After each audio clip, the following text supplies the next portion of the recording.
it's important to simplify things for the sake of having some sense of peace in your mind, some level of well-being for you to enjoy, to experience that calmness, that being at ease. When everything around us tries to pull us this way or that, strip us from every or any sense of calmness and that sense of it's going to be okay. In all that,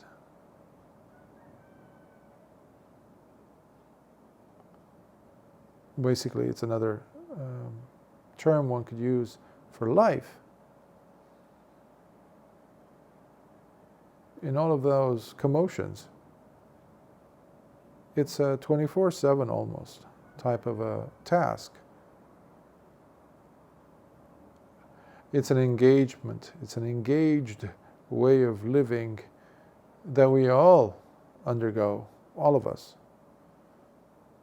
where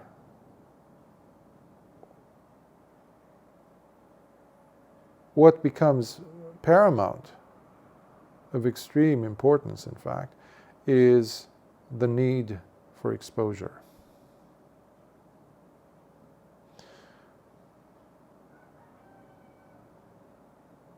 When we talk about Buddhism, especially the term that for many has become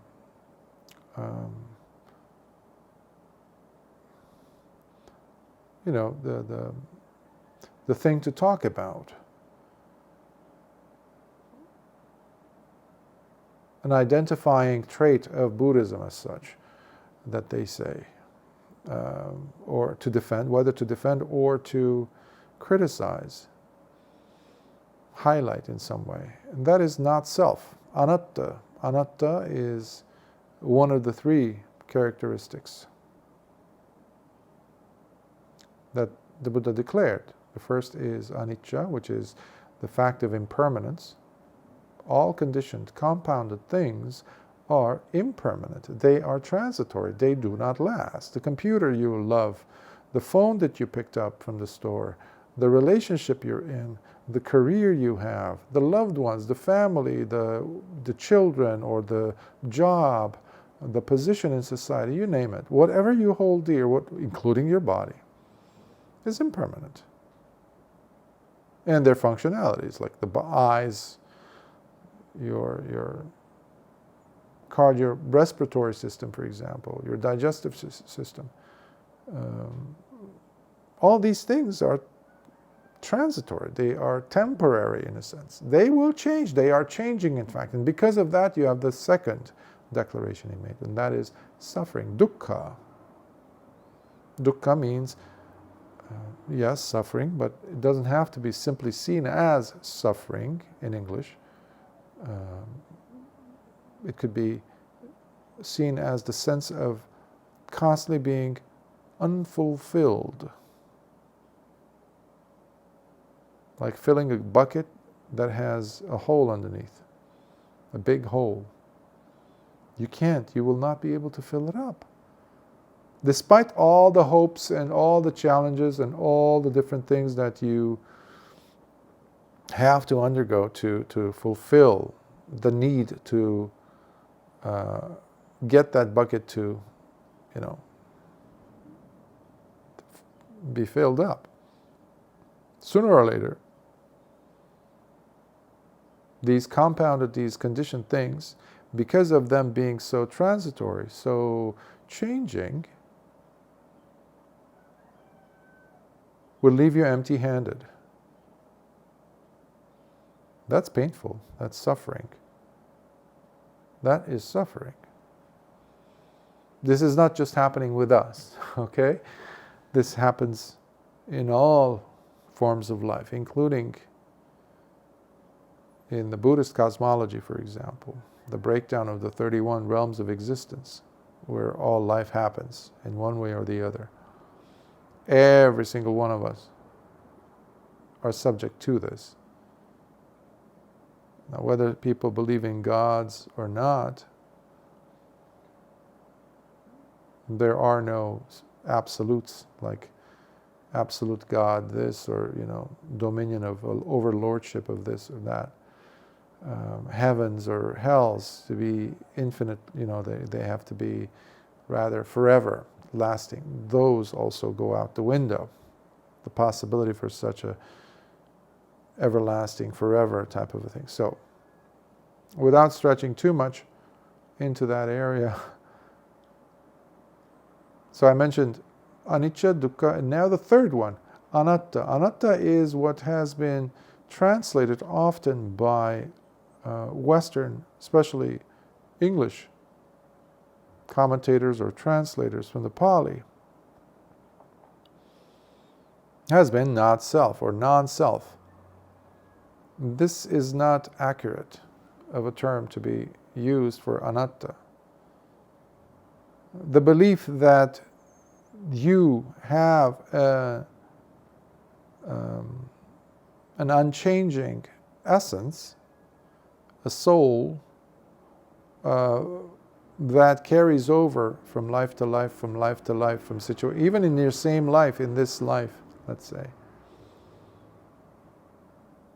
where nothing changes about, in relation to that, your essence basically, that is substantially you, substantially me, myself, that doesn't exist, never existed.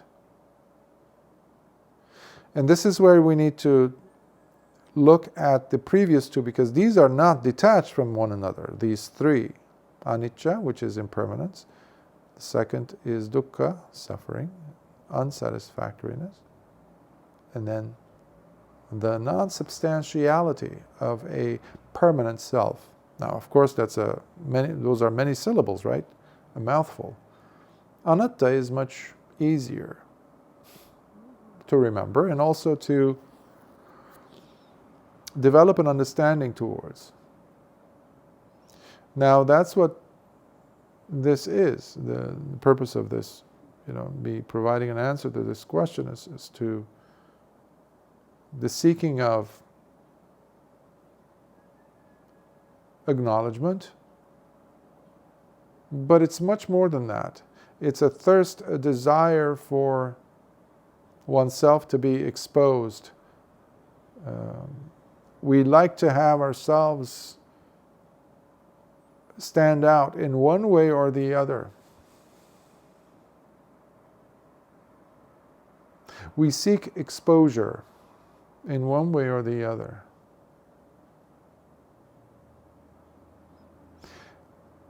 Especially now,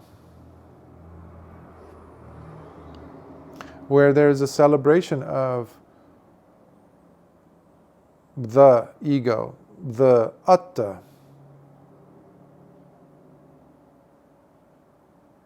I once heard that this is the most narcissistic generation that has lived. I don't know if this is scientifically proven, but empirically we can attest to the fact that it is, at least for now. I don't know if it's ever been this way, but it is now.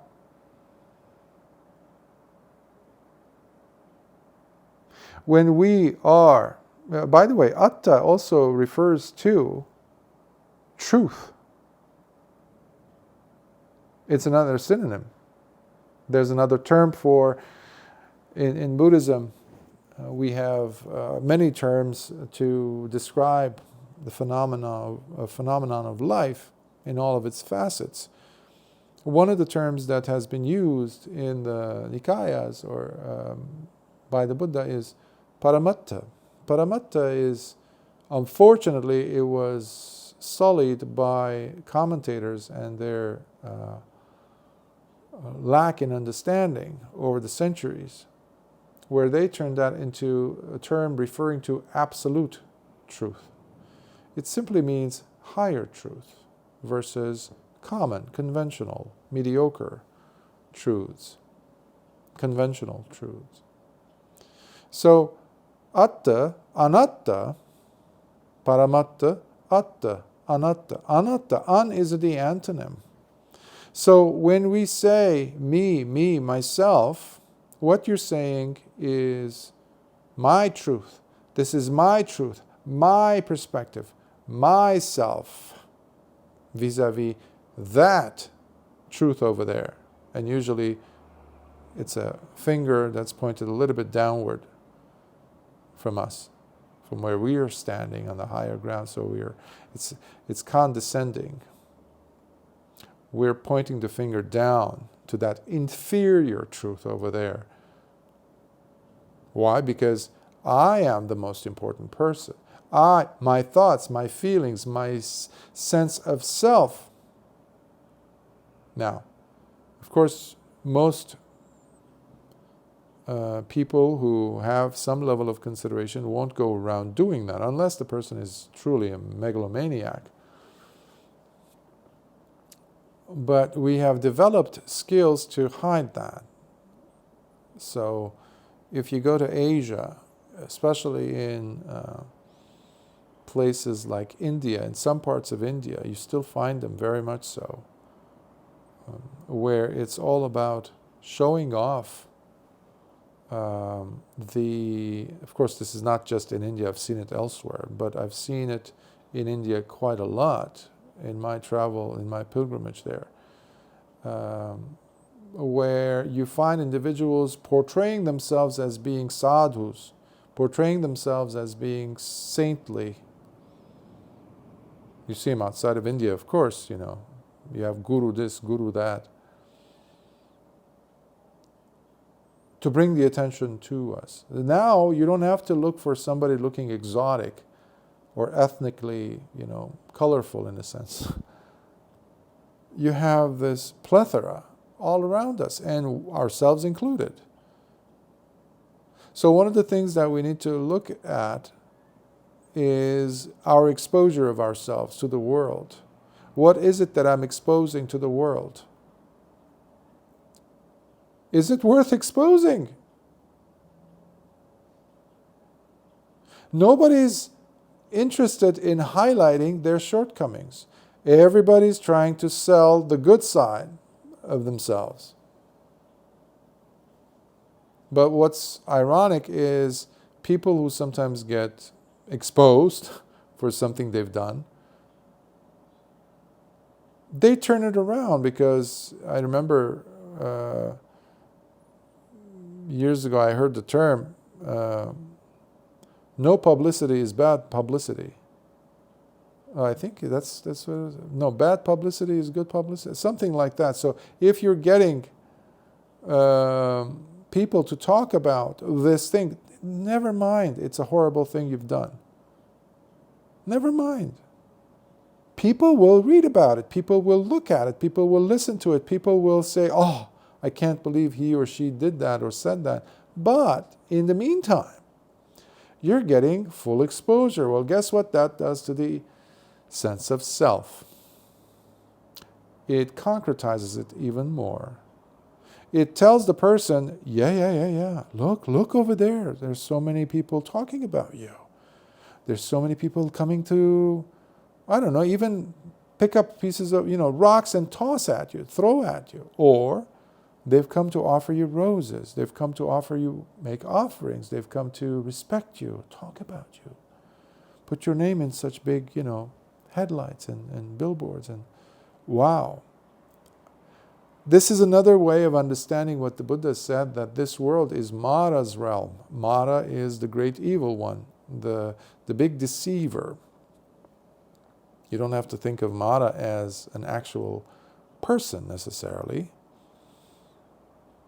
but it's the basest, the most ugliest, decrepit sides of ourselves, that kills the potential for growth in us. Those tendencies, those impediments. That's one way of looking at Mara. So this world itself, including the six senses that we have, They simply serve Mara, therefore.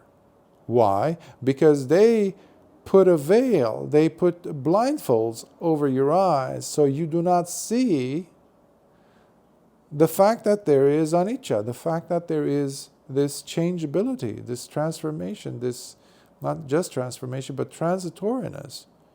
Things are changing, whether you like them or not. And that's painful.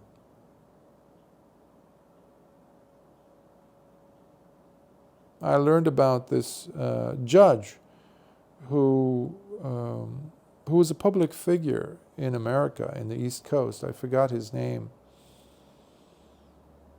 And he would do good things to people. Like he would waive parking violations or, moving violations, the tickets that they would get from the police, so it was a small court, But he would give people time of day for them to speak, to say their side, to express. And he would be accommodating, you could see the man was empathetic and compassionate. Now recently, I learned that he has developed some kind of, I think it was pancreatic cancer. And he's no longer serving as a judge because he has to take care of himself. And his family is around him, surrounding him, I'm glad. And his sense of self as being a healthy man, as being, dying in your sleep, which is something that deep down I think most people have, if not all, the desire to just die without sickness. But that also gets shattered by life. Very few people die in their sleep, but we hope for that to happen to us after having lived a full life. Now this man has lived a full life, and now you see him is all distraught. He's in pain, trying to grab on to something, some sense of self, whether it's, him saying how important it is for you not to waste time and go and enjoy life as much as possible, or hold on to your family members as much as possible. Because obviously you can't hold on to health because it's stripped from you. That's painful. Anicca leads to dukkha. Now the healing comes from the understanding that there has never been a core inside that's substantial, that's an essence, that is you, that is truth, solid truth inside of you, the core, the heartwood, as it were, of a tree. There isn't that. But we try to make it look like there is, to ourselves, and we keep telling to the world, we keep telling to ourselves. And when we get it bounced off of the world around us, that tells us, it's like putting on makeup to your sense of self. When anicca is an attempt to beautify yourself, even though there's wrinkles showing up, aging is happening, decay is happening. You're putting on your nice suit, or putting on your makeup, your dress, and telling yourself in the world, no, I still am that beauty queen as I was 30 years ago. I'm still that handsome man that, was, people's heads would turn every time I walked down the street. No, that was 45 years ago. Your knees don't work now. So the remedy to this is, from the beginning, if you can, or whenever you can, take a moment to look at your sense of self. What is that? Now the culture, again, remember I said the world is Mara. The culture is geared towards completely looking the other way. Because everybody's trying to celebrate that so-called sense of self, self-esteem. We've packaged it in very interesting bundles to gain acceptance. We have positions, we have different status in society that we give to ourselves or to each other. We make a person in front of us an enemy to us because what they believe in is contrary to what I, myself, believe. But it's all a perpetuation of ignorance, perpetuation of pain, suffering. So when the Buddha talks about wisdom, gaining panya, seeing things as they are, yata bhutang pajanati, to see things as they come to be. What you're doing is basically you're pulling away from your eyes, from your gaze, that blindfold, that veil. You're willing to live truthfully. So holding on to a sense of self or seeking exposure, more and more exposure,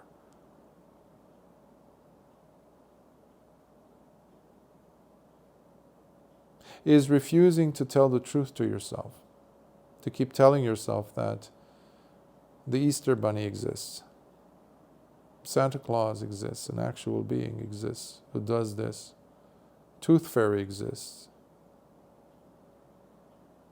We tell ourselves far more severe tales and things like that because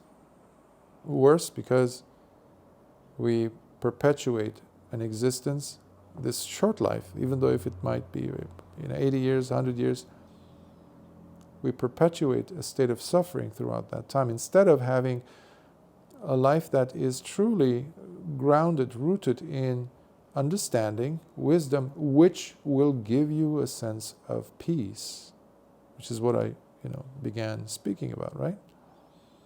Calmness. Calmness, tranquility, peace, harmony, a balance, sense of balance will not come out of you telling yourself lies. Even if those lies are based on misconceptions about principles such as, in the case of Buddhism, anatta, a sense of self. So that's why the Buddha was viewed as an enemy. People came wanting to kill him. People tried to kill him.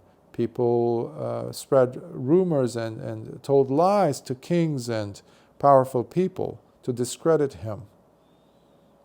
But he was never trying to expose himself, as in to, hey, look at me, I'm here, I'm the wisest person. He never did that. Never did that. But he did speak the truth, which makes people uncomfortable. And you have that today. You will always have that whenever there is ignorance. And you will always have ignorance in the world, delusion. We live in a world where there are still some places where truth is still coming through, even if it has to squeeze itself edgewise to get in, to be heard. Because there's so much noise that is doing the opposite of that, to keep people in delusion. I know in the case of Buddhism, the Dhamma today, sadly, there's a lot of that as well. We are not immune. The Dhamma today is not immune from being polluted, diluted, contaminated. And it has been contaminated throughout the centuries. So there's nothing new, in essence. But I'm glad to say the teachings of the Buddha are still there to clarify. If we approach it with humility, with the desire to understand, not to validate the truth that I think exists in me, the substantially existing sense of self in me, something like that, no. Or even my opinions, my understandings, that is the person. To impose that upon the truth that is there, to be discovered by each and every one of us. We don't accept, the opinions of the Buddha. It doesn't work like that. The Buddha never gave us his opinions about anything. The Dhamma is not the Buddha's opinions. Remember earlier I said, Yata bhutang pajanati. Whatever is unfolding, whatever is taking place, whatever is coming to being, you are seeing that for what it is. That is another definition for the Dhamma. Without the mediation, intervention, without anyone being a go-between, that is between you and the truth. And unfortunately that's what you have in religions, in philosophies, in ideologies, which people have been pursuing again to do what? To promote the sense of self. That's what I meant by seeking exposure. So this is personal work that I'm referring to.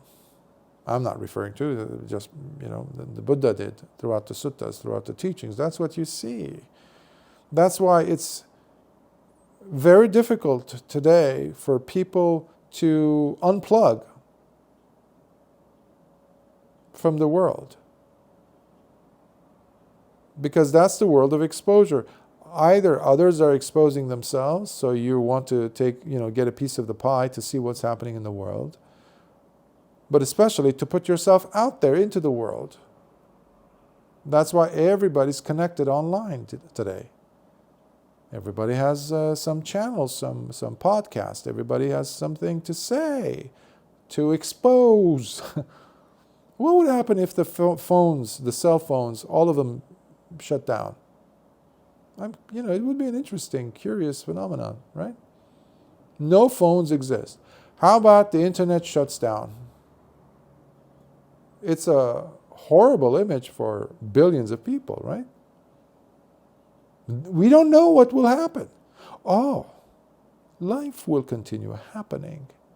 Life that was happening underneath your feet, underneath your noses, but you didn't see because you were too glued to the screen on your phone.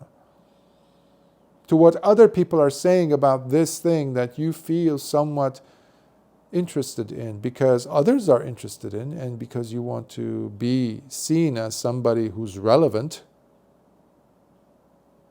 who's important, you have to speak like they do. You have to think like they do. You have to agree to what they're saying. And if you disagree with something, you better make sure that others are also disagreeing so that you also get to be accepted.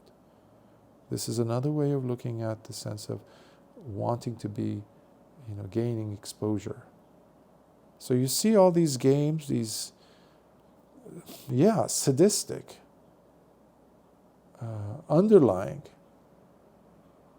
drives that we have. And on the surface, it might look like, we might even hold the banner of truth, justice, activism in some cases. In many cases, actually. Love. People talk about love, but when you look at their behavior, look at what they're doing really, there's no love. The love that you're expressing, trying to express, does not need your help to expose it, like to speak it out loud. It's silent, but it's powerful in its audacity when it is manifested in you and the person that you are showing love to, or the people that you're showing love to, care to. Meaning, you don't have to force others to see you doing that.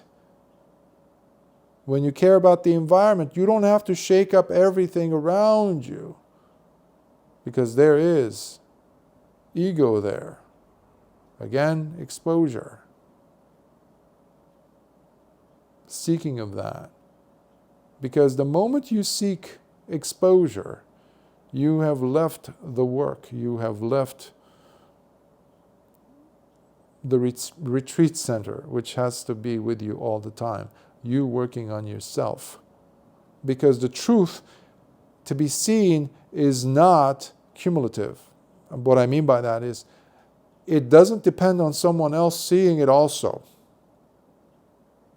This is key. Truth can only be seen by oneself, by the person. Similarly, Nibbana, especially. Nibbana is truth. That's uncompounded, that is unconditioned. But it can only happen not by you suffocating the voice out of others, not by you trying to go and fixing the world around you to make it look a certain way. The Buddha didn't fix the world, you know. No one can.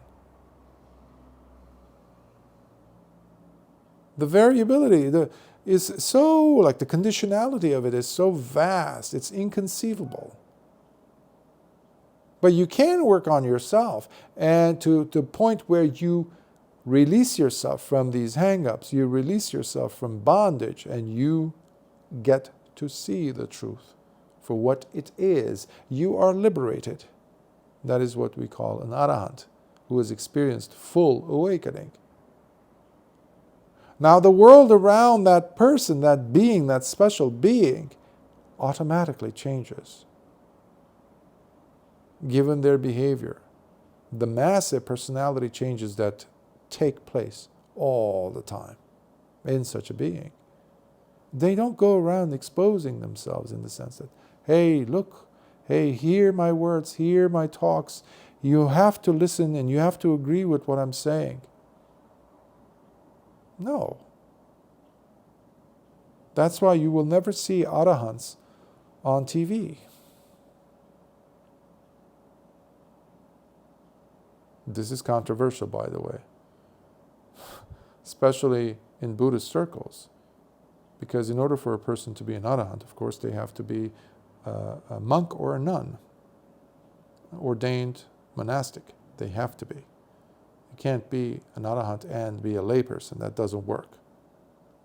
We know this from the suttas, from the life of the Buddha, and what we see in 84,000 teachings. You don't see one single arahant who lives as, or who lived as a layperson post arahantship. But that's not what I'm talking about. I'm referring now to the blind belief, blind faith that you have tons and tons of arahants in front of their YouTube cameras or on national TVs, as I mentioned, surrounded by students, enlightened beings. That's not going to be necessarily the case, because an arahant will not look for fame. It's impossible. It just doesn't work. They're not trying to show the world that, hey, I am I made it. It doesn't work like that. You will never see an arahant having a YouTube channel saying, hey, Arahantship 101 or something. Or, because I came across individuals in my travels, people would approach, so respectfully, this and that, and hands in anjali, they would say, oh, thank you, I was so impressed by this talk. Oh, I never heard of this sutta. Thank you, Bhante, thank you. By the way, my teacher? And they would give a name. Sometimes it's a famous name, or sometimes it's a name that I know of. Not many people know, but most often it's a name that many people know. I am a student of such and such a Ajahn, or such and such a Bhante, such and such a Sayadaw. He's an arahant, right? Or she's an arahant. She was an arahant. And you just want to Well, I just send them metta. I hug them with metta. Not physically, of course, with metta. What else can I do? In their delusion. What can I do? So, I'm not, because it's very cruel. It would be very cruel to say otherwise to this person, whether they are arahants or not. That's the supposed arahant's business. Anyhow, I've talked about that too in other talks. I don't want to go there. But basically, watch out for that tendency to go ahead and seek exposure for yourself. And the way to do that is to look at your reasonings. Why am I doing this? So this is one very helpful tool you could use. And it doesn't necessarily only have to do with the practice of meditation or the practice to attain nibbana, to gain freedom. Although that is the purpose of my talk, primary. But let's say you can say this to yourself, especially when you're feeling such a fervency to say, to do, to send that email, to post that thing, to go on Facebook and to put that thing as like in answer to those people, their wrong views, etc. How is this taking me to Nibbana? Ask yourself honestly, is this taking me to Nibbana? And how? So if it's a yes, it should give you also, you should be able to see as to how. And if it is not, you only hear crickets, basically. And you have to be honest, of course, when you're asking yourself this question. If it is not, then why am I entertaining this any longer? So you just drop it there and there, and you go back to living life truthfully. Because living falsely and the pursuit to Nibbana, they don't match. They're on contradictory paths. Diametrically opposed. And if you take that tool and you apply it in other parts of your life, let's say you want to concentrate on doing your homework or to do an assignment or to do a project, and you go online and you're checking out, I don't know, what's being said on X or Twitter or I don't know what apps, Facebook and things like that people use these days. And all of a sudden you see that you've been swiping, and all of a sudden it's like half an hour passed, an hour, 3 hours have passed. Or how is this helping me to do the project, to do the homework, to finish this task, to do this paperwork, to do my bills or something? And if you have something even more subtle, let's say internally, driven, like thinking about certain things, toxic ways of, addictive ways that you've conditioned yourself to ponder and think about things. And you're feeling yourself being pulled into lower and lower states of being, such as fear, worry, concern, anxiety, anger, rage, which is something that unfortunately we see a lot of these days. Then ask yourself, how is this helping me? How is this helping me to gain peace? Yeah, but if I go and punch that guy's lights out, I'm going to be able to feel more tranquility. How is that possible? If I go and kill that person over there, then I'm going to be good because at least I've eliminated that person. Kill metaphorically speaking, or in some cases for some people, they actually want to do it apparently. But how is that going to solve? Because now the hot potato is passed on to another person. They're going to be tossing it in your way. Eye for an eye. The whole world goes blind, and that is what we're dealing with. So, if your thoughts, it could be personally based, right? You could be just working with you, and you're silently tormenting yourself with this way of thinking, let's say, whatever it is that this is for you. Ask yourself, how is this taking me a step? Is this taking me a step closer to achieving peace? Is this able to help me fall asleep instead of becoming an insomniac because of these raging, tennis rackets, volleyball that's going back and forth in my mind, arguing. It's churning and agitating the mind, agitating the heart. How is this taking me to tranquility? It's not. Okay, if it's not, take a breath. Stop doing that. You have to close the door on this. Now, it doesn't happen overnight where it's completely shut once and for all. It's a stage by stage. It's a process. But you have to be willing to take the right steps in the right direction. So if you want to sleep instead of be in insomnia and become a zombie the next morning, this is not helping me now. Okay, let me go. Maybe take a warm bath. Or maybe even do a few push-ups to get your body connected back to the body. Take a few breaths from the, open the window, even if it's chilly, just for a little bit, just to get some fresh air. Close it, go back, and just say, it's okay. It's okay. It's going to be okay. Now that, you can tell, it's taking you straight to tranquility. So using your life, using your mind, especially wisely to understand these truths, is crucial. Sukhiyot.